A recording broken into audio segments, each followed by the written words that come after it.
Deaths occurring during motor vehicle pursuits or as a result of a shooting during police operation attract a great deal of media and public attention. They often take place in public places, which means they can impact on other members of the community who are not directly involved. For example, where a person being pursued by police may lose control of their car and collide with another vehicle or bystanders. Now, shootings are classified as either Category 1 or 2 deaths, depending on the circumstances surrounding the shooting, while motor vehicle pursuits are always Category 2. So shooting deaths. Now, shooting deaths, as I mentioned, occur when a person is shot by police or when they shoot themselves in the presence of police. Between 1990 and 2008, there's been a total of 165 shooting deaths. There have been some fluctuations in numbers over this period, with more fatalities involving persons being shot by police than persons shooting themselves. Over the last 19 years, for which data is available, only 1 in 13 police shootings have involved an Indigenous person. Issues related to suicide and other mental health issues need consideration if self-inflicted shooting deaths are to be reduced. In 2008, 14 deaths resulted from gunshot wounds. 9 involved persons who shot themselves in the presence of police, and the remaining 5 were persons shot by police. Now, there's been a small decline in the number of police shooting deaths in recent years.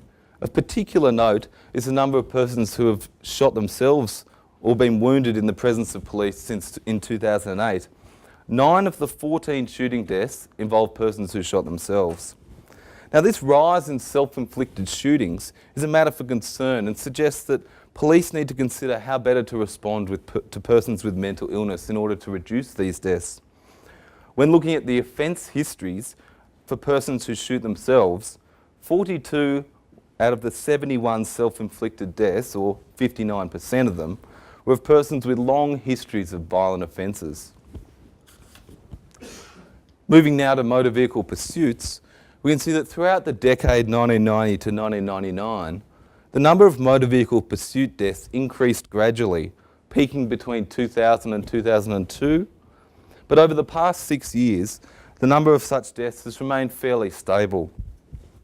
Of the 11 motor vehicle pursuit deaths in 2008, 1 involved an Indigenous person. Now, since 1990, 1/4 of all motor vehicle pursuits involved Indigenous persons. Importantly, however, since 1990, the median age of Indigenous persons who died during police pursuits was only 17 years, and this is 6 years younger than the median age for the non-Indigenous counterparts. Since 1990, 4 out of every 5 pursuit deaths have involved persons aged 29 years or less, with young people aged 15 to 19 years representing 49% of deaths in this group. 9 out of the 11 pursuit deaths in 2008 were of persons aged less than 29 years. The age distribution of persons who died during or following a motor vehicle pursuit shows that young people in their late teens have an increased risk of fatality during a pursuit. This is particularly important given the fact that the legal age for obtaining a driver's licence, specifically a learner's permit, is 16 years in all jurisdictions, except in the ACT where it's 15 years, 9 months. Since 1990, there have been 29 deaths of persons aged 16 years or less in motor vehicle pursuits, and this represents 18% of all deaths in this category. So where have we come? Well, over 20 years of monitoring deaths in custody, they've been generally decreasing, although there's been a small rise since 2006. These recent rises in prison deaths in particular can be partly attributed to a steady rise in the number of natural cause deaths in prison associated with the ageing prisoner population. Police custody deaths have been fluctuating, predominantly caused by Category 2 deaths, those in sieges and motor vehicle pursuits. Emerging trends from the data indicate that greater proportions of younger people are dying in police custody and custody-related operations, while a greater proportion of older people in prison custody are dying from natural causes than in previous years. Now, in February this year, the AIC began a process of formally reviewing the National Deaths in Custody program. The unique data collected in this monitoring program is used for planning, monitoring, performance assessment and research.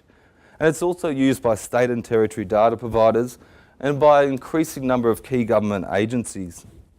The review is timely, as Adam mentioned, because 15th of April this year marked the 20th anniversary of the Royal Commission's final report, and that resulted in a renewed focus on the need to monitor deaths in custody in Australia.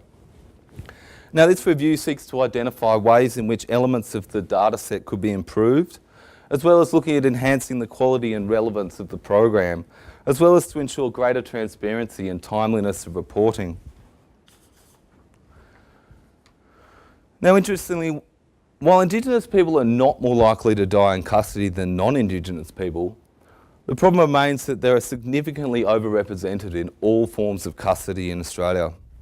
Indigenous people comprise less than 2.5% of the total Australian population, but worryingly account for over a quarter of young people in juvenile detention, 1/3 of people involved in police custody incidents, and more than a quarter of the total prison population.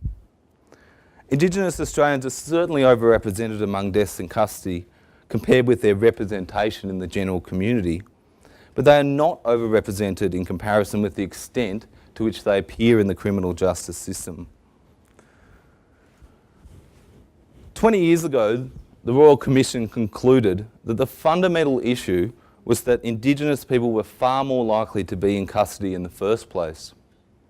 As the Royal Commission established so clearly, further efforts to reduce Indigenous deaths in custody must first focus on the number of Indigenous people who come into contact with the criminal justice system.